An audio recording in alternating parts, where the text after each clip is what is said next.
made a change in how we make our substrate. Instead of doing it 50-50, we now use 20% wheat bran and 80% wood pellets. We also let it sit in this container for approximately 20 minutes. These two bags have millet inside of them.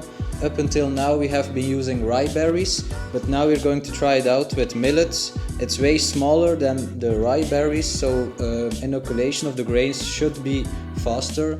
We will try it out, and if it has positive results, we will let you guys know.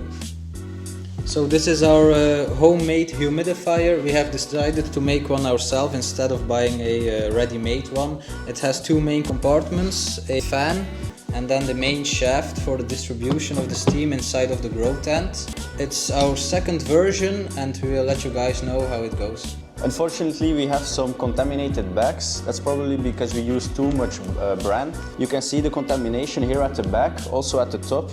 And if you're not sure, you can also do a smell test. It's pretty distinct.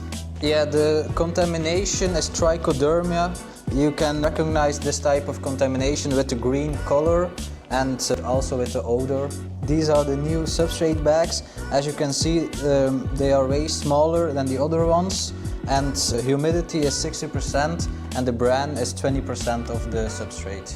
Yeah, these are looking really good, no contamination. And as you can see, here we have some growth, but not in the whole bag.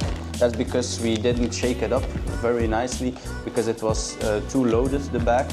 So now we do less in one bag, so we can shake it up, and we see the inoculation points in the whole bag. If you see those yellow spots on your substrate, it does not always mean that it's contaminated.